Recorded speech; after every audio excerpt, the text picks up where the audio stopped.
Praise the lord. హల్లెలూయా. ప్రభునందు ప్రియ దేవుని పిల్లరా, నేటి వాక్య ధ్యానం కొరకు మిమ్మల్ని ప్రేమతో ఆహ్వానిస్తూ ఉన్నాను. నేటి వాక్య ధ్యానముగా 48వ కీర్తన చదువుకొని ధ్యానం చేసుకుందాం. మన దేవుని పట్టణమందు, ఆయన పరిశుద్ధ పర్వతమందు యెహోవా గొప్పవాడును బహుకీర్తనీయుడనై ఉన్నాడు. ఉత్తర దిక్కున మహారాజు పట్టణమైన సియోను పర్వతము రమ్యమైన ఎత్తుగల చోట నుంచబడి సర్వభూమికి సంతోషకరముగా ఉన్నది. దాని నగరులలో దేవుడు ఆశ్రయముగా ప్రత్యక్షమగుచున్నాడు. రాజులు కూడిరి, వారు ఏకముగా కూడి వచ్చిరి. వారు దాన్ని చూచిన వెంటనే ఆశ్చర్యపడిరి, భ్రమపడి త్వరగా వెళ్ళిపోయిరి. వారచట నుండగా వణుకును ప్రసవించు స్త్రీ వేదనయు వారిని పట్టెను. తూర్పు గాలిని లేపి తర్షీషు వాడలను నీవు పగులగొట్టుచున్నావు. సైన్యములకు అధిపతియగు యెహోవా పట్టణమునందు మన దేవుని పట్టణమునందు మనము వినినట్టుగానే జరుగుట మనము చూచియున్నాము. దేవుడు నిత్యముగా దానిని స్థిరపరచియున్నాడు. దేవా, మేము నీ ఆలయమునందు నీ కృపను ధ్యానించితిమి. దేవా, నీ నామము ఎంత గొప్పదో, నీ కీర్తియు బూదిగంతముల వరకు అంత గొప్పది. నీ కుడి చేయి నీతితో నిండి ఉన్నది. నీ న్యాయ విధులను బట్టి సియోను పర్వతము సంతోషించునుగాక. యోధా కుమార్తెలు ఆనందించుదురుగాక. ముందు రాబోవు తరములకు దాని వివరము మీరు చెప్పునట్లు సియోను చుట్టూ తిరుగుచు దాని చుట్టూ సంచరించుడి. దాని బురుజులు లెక్కించుడి. దాని ప్రాకారములను నిదానించి చూడుడి. దాని నగరులలో సంచరించి వాటిని చూడుడి. ఈ దేవుడు సదాకాలం మనకు దేవుడై ఉన్నాడు. మరణము వరకు ఆయన మనలను నడిపించును. ఆమేన్. ప్రభునందు ప్రియ దేవుని పిల్లారా, చదువుకొనబడిన లేఖ నిమిత్తమే ప్రార్థన చేద్దాం. దయగలిగిన తండ్రి, గొప్ప దేవానికి వందనాలయ్యా. ఈ ఉదయకాలమున మీ దివ్యమైన లేఖన భాగాన్ని చదువుకుంటాకు అయా, ఈ సమయాన్ని, ఈ మంచి సమయాన్ని మాకు ఇచ్చినందుకే స్తోత్రాలు తండ్రి. ఈరోజు మేము చదువుకున్న ఈ 48వ కీర్తన భాగాన్ని మా కొరకు దీవించండి. ఈ కీర్తన భాగంలో నుండి కొన్ని ఆత్మీయ పాఠాలు మీరే మాకు బోధించి నేర్పించమని యేసయ్య దివ్యనామమును అడుగుచున్నాము తండ్రి. ఆమేన్.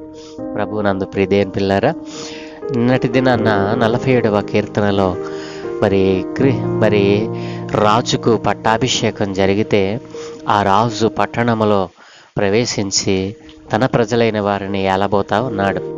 ఈ 48వ అధ్యాయంలో రాజు పట్టాభిషేకం తర్వాత తన ప్రజలను ఏలుటకు ఆయన సియోను పట్టణానికి ఏతించి ఉన్నాడు అని ఇక్కడ భక్తుడు కీర్తిస్తూ ఉన్నాడు. క్రీస్తు ప్రభుల వారు సియోను మహారాజుగా సియోను పట్టణమందు ఆయన తన ప్రజలను ఏలబోతా ఉన్నాడు. దేవుని పిల్లారా, సియోను పర్వతము మీద ఆయన తన కాలు మోపబోతా ఉన్నాడు. యెరూషలేము పట్టణములో సియోను ప్రాంతములో సియోను పర్వతము మీద ఆయన ఆసీనుడు కాబోతా ఉన్నాడు. తన ప్రజలైన వారిని ఆ యొక్క పర్వతము మీద నుండే ఆయన పరిపాలించబోతా ఉన్నాడు. దేవుని పిల్లరా, రాజు పట్టణానికి ఏతించాడు అని, సియోను పట్టణము మహా సంతోషముతో నిండి ఉంటే ఆ రాజు తన ప్రజలను ఎంతో చక్కగా పరిపాలిస్తున్నాడని ఎరుగక ఆయన నీతిని బట్టి, ఆయన న్యాయ విధులను బట్టి తన ప్రజలను ఏలుతున్నాడని గ్రహించక ఆ సియోను పురము మీద దండెత్తడానికి అనేక మంది రాజులు కూడి వచ్చారు. దేవుని పిల్లరా, ఆ పట్టణాన్ని ఏలుతున్నటువంటి వాడు మహారాజు, ఆయన సర్వాధికారి అయిన దేవుడు. ఆయన ఆ పట్టణాన్ని ఏలుతున్నాడని ఎరుగక దుష్టులైన దుర్మార్గులైనటువంటి రాజులు అనేక మంది దండెత్తి వచ్చి ఆ పట్టణాన్ని చూసినప్పుడు వారికి భయమేసింది. ప్రసవ కాలమందు స్త్రీ ఏ విధంగా అయితే వేదన చెందుతుందో అలాంటి వేదనను వారు అనుభవించారు. దేవుని పిల్లరా, తమ రాజు ఎవరో గ్రహించలేనటువంటి ప్రజలు ఆ దినాన్న ఎక్కడ వారికి కనిపించలేదు. దేవుని పిల్లరా, వారిని ఏలుతున్న రాజు మహారాజు అని, ఆయన సియోను పురాన్ని తన న్యాయముతో, నీతితో, యథార్థతతో పరిపాలించుచున్నాడని ఎరుగక వారు కూడి వచ్చినప్పుడు అనేక రాజులు దాని మీద దండెత్తడానికి మరి తమ తమ సైన్యముతో వచ్చినప్పుడు ఆ సియోను రాజు ఆ సియోను పట్టణానికి, ఆ సియోను పర్వతం మీద నుండి ఆయన ప్రత్యక్షతను కలుగు చేశాడు. ఆ ప్రత్యక్షను గమనించినటువంటి రాజులు అనేక మంది చెల్లా చెదరైపోయారటండి. ఒకరితో ఒకరికి సంబంధం లేకుండా చెల్లా చెదరైపోయారు. కాబట్టి ఆ మహారాజు పట్టణమైన సియోనును, పర్వతము రమ్యమైన ఎత్తుగల చోట మరి ఆయన తన సింహాసనమును వేసుకొని సియోను పర్వతము మీద నుండి ఆయన తన ప్రజలను పరిపాలించబోతా ఉన్నాడు. ప్రియదేని పిల్లరా, ఈ ప్రవచనము అనేక సంవత్సరాలకు పూర్వమే క్రీస్తు ప్రభుల వారిని ఉటంకిస్తూ ఆయన యెరూషలేము పట్టణానికి ఎత్తేస్తాడని, ఆయన తన కాలును యెరూషలేము పట్టణంలో సియోను పర్వతం మీద తన కాలు మోపబోతున్నాడని అనేక ప్రవచనాలు ఎత్తి ప్రవక్తల ద్వారా దేవుడు పలికించాడు.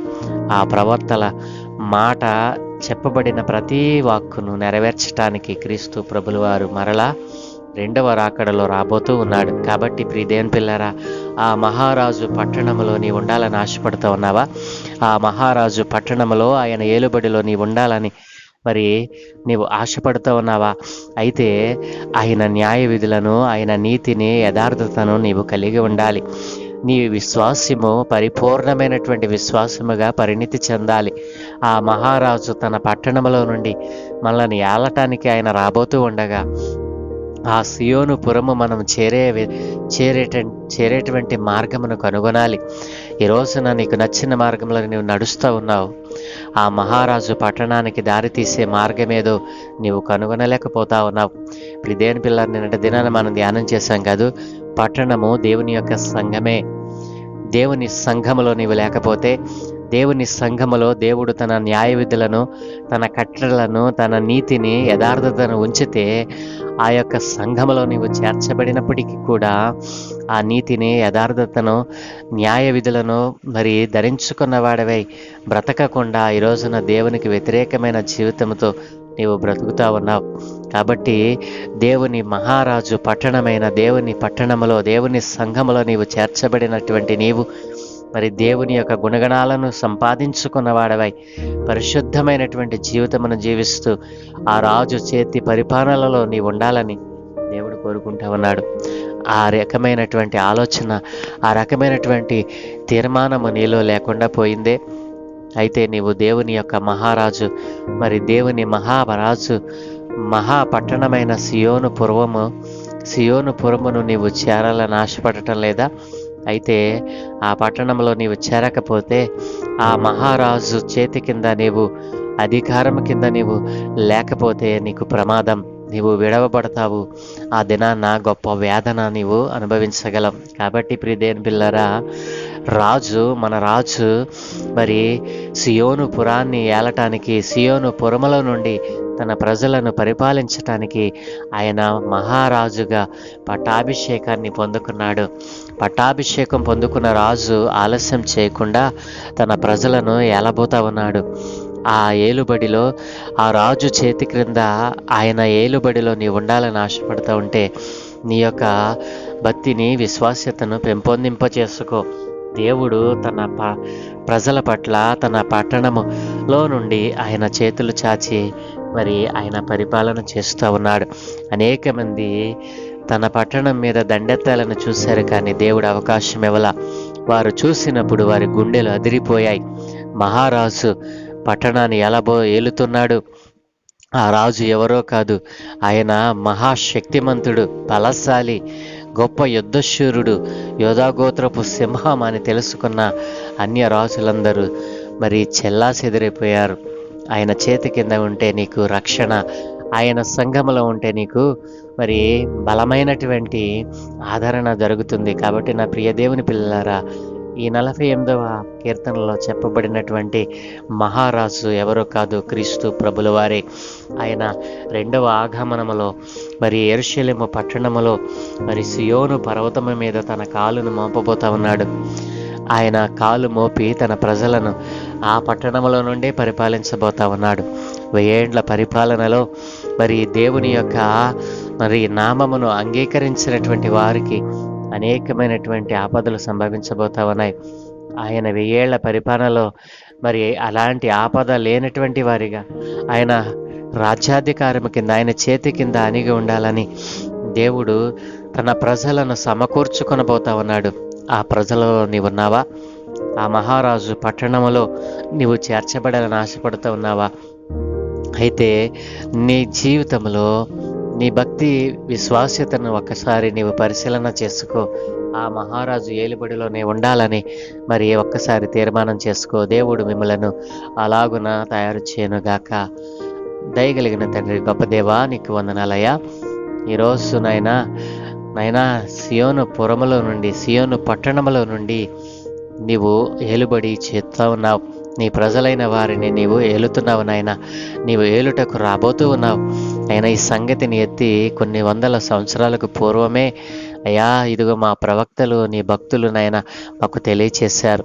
అయ్యా, నీవు భూమి మీద సంచరించినప్పుడు అనేక విషయాల ద్వారా నీవు ప్రవచనములు ఎత్తి మాట్లాడావు నాయన. వాటిని నెరవేర్చడానికి నేను వచ్చానని చెప్పావు. అవును తండ్రి, నీ ఏలుబడిలోనికి రాకుండా ఎందరైతే తప్పిపోతా ఉన్నారో వారందరినీ ఒకసారి దృష్టించమని, ఆ మహారాజు పట్టణంలో నుండి, ఆ పట్టణంలో నుండి నాయన నీ వేలబోతూ ఉండగా ఆ పట్టణంలోకి చేరటానికి నైనా అనేక మందిని సిద్ధపరచమని, నైనా లోకములో తిరుగుతూ ఆయా పట్టణములో ప్రవేశించకుండా, సియోను పురములోనికి రాకుండా ఇంకను లోకములో తిరుగుతున్న వారు అనేక మంది ఉన్నారు. వారందరినీ కూడా నాయన మీరే నాయన మార్చమని, వారి ఆత్మలను రక్షించమని, నశించిపోకుండా వారందరూ రక్షింపబడటానికి సహాయం దయచేయమని, అనేక మందిని నీ స్వార్థ ప్రకటించడం ద్వారా అయా నీ నామాన్ని నైనా తెలియచేయడం ద్వారా అనేక మంది రక్షణ పొందుకున్నట్లుగా సహాయం దయచేయమని, ఈ దినం మీ చేయ పనులంటి మీద మీకు అనుదృష్టి ఉంచి మీ దూతల కాపుతలను గ్రహించి మీరే మహిం పొందుకోమని యేసయ్య పరిశుద్ధ నామమున ప్రార్థించి వేడుకుంటూ ఉన్నాము తండ్రి. Amen, amen, amen.